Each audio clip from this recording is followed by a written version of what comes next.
Into a new year, you start spring ball. What's the message been to the team this year? I mean, only one day in, but what's the message of spring this year? Spring's just an opportunity to get better, and we're 5 months away from playing. We got a long time between now and kickoff. It'll go a lot faster than we realize probably, but just to try to get better. And I'm glad we've got spring practice. It allows us to be able to see, particularly the young guys, and how they've developed over the winter.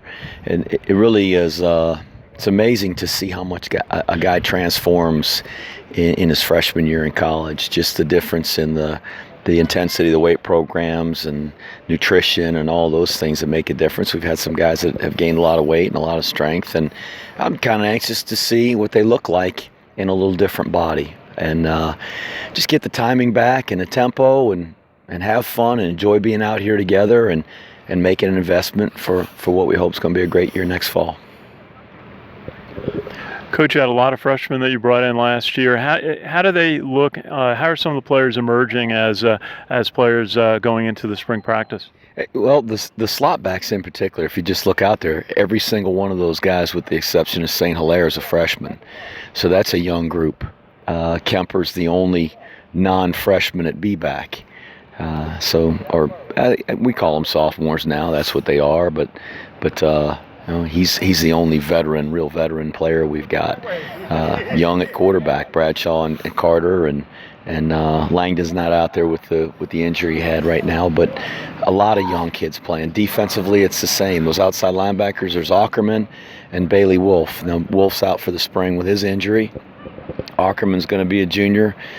Every other guy at that position's a freshman, going to be a sophomore. So it'd just be interesting to see how they all develop, get better, and how the depth shakes out. There's some guys probably that didn't play in the fall or played very little that may rise up out of the groups and be guys for us. A guy like Cordero Davis and Raymond Wright that both play on the defensive line and see how they look this spring. So I'm excited to watch us get to work.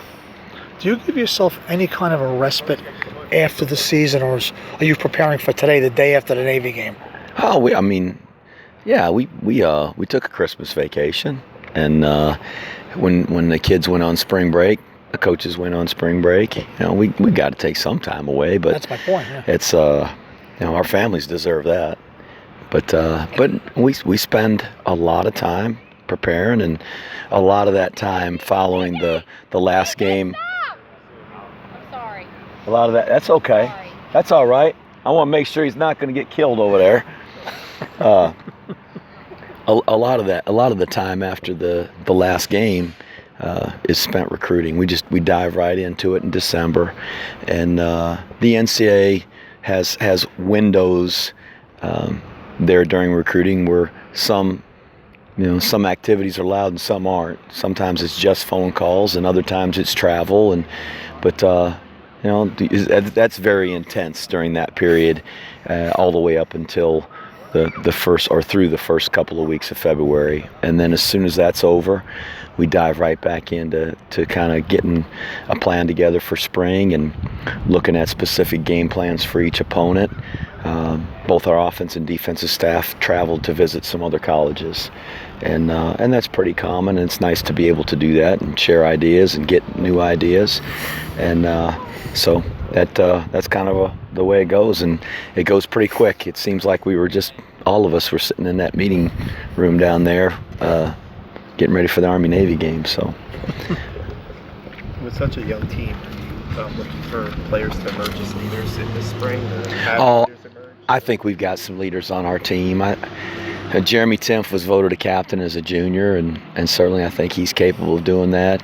I don't know if we've got a better leader on our team than Andrew King. He does a great job. The guys that have been around that I think feel a sense of urgency to get it turned are going to step up. The competitiveness in them is gonna bring that out of them. And a guy like Poe, who probably was very quiet his first couple of years, really started to step up toward the end of last year, and I certainly expect him to do that. Bryce Holland, who is young in the program, He'll just be a sophomore. I think he does a really good job of leadership. So there's guys all over the field. Ryan England's a good leader, and Kemper's a good leader, and John Voight. There's a lot of guys on this team that I think can lead, but there's some guys in that young group, that guys that played as freshmen that'll be sophomores. They'll be more confident to step up and do that. I don't know which ones, but I'm sure there will be. When you see Chris working on like snaps at the end of practice with Victor and Crossdale, what's your sense there? I mean, he's really taking that to heart. I think we all recognize what an issue that was, the center quarterback exchange last year, and we had a bunch of them that cost us. So we got to get better at that. We didn't have one single center quarterback exchange on the ground today. So if there's any one good thing that I could say that was positive about the day, that's a positive. Yeah, he was happy about that. Yeah. Something that he's instilled. I hope it'll last. Coach, is that a key? Is that a key position for you to fill, the center position on offense? Absolutely. Having just Matt Hugenberg and what he meant to our team from a toughness standpoint. He's a good leader because he played so much, but that guy played every snap but 6 in 2 seasons. Every snap, start to finish of the game, every snap but 6. That's unheard of at that position, and at any position. We don't have anybody else that does that. I bet there's not a guy in college football that's done that the last 2 years. So you lose a guy that's played a lot of football, is a good leader, and that's a big position. I'm excited about Bryce. I think he's going to do a really good job, but like I said, it doesn't happen very often where one guy plays every single snap. So Boylan or Lofi or somebody, Victor, who we've kind of slid in there once in a while, one of those freshmen, somebody's going to have to step up and be the next guy in case something happens. Coach, when you come so close in so many games last year, does that serve as motivation here in the spring to set the right tone?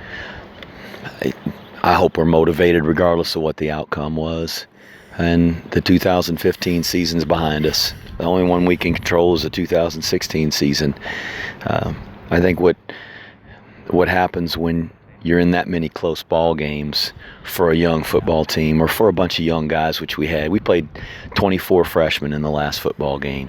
That's a lot of freshmen to be playing in one football game, but a lot of those guys played in all the games. And I think it has given them a sense of confidence that we're one stop away on defense, or we're one score away on offense from turning the game around the other direction, and we got to find a way to do all the little things and eliminate the errors that put us in a position to that made us come up short. And so I think our guys are really motivated to find the answers to those little things and solve the problems and turn those games around. I hope we can. Coach, how do you feel about the recruiting season? You mentioned it was very active, certainly right after the end of the season. Names aren't released, but how do you feel about the players that you expect to come in? Well, Paul Johnson used to say all the time, if you can't be excited about the recruits you got, you don't have a chance. So, I think every coach will tell you that we're really excited about the recruits we got coming in, and I am too. I'm anxious to get them in here and see how they develop. And what always happens is they get here and you find that you were right on some of them, and some of them you were wrong on. They're not as good as you thought they would be. Some are a lot better than you hoped they would be. You just hope you're right on most of them, and that's the case with us. And I think we'll really know what kind of recruits they are a couple of years from now, after they've had a chance to either go through the prep school and then come here and go through their plebe year, or come in direct and go through their plebe year. I think getting through that freshman year here is key. It's difficult. It's not easy to do, and they change physically so much in that freshman year, and there's such a change from the freshman to sophomore year that's when you really start to tell. So, we got guys in high school right now that are gonna be showing up here on campus in June and July, and really we won't know what kind of football players they're going to be until the 2017, 2018 season for some of them. So we'll see. Thanks, Coach.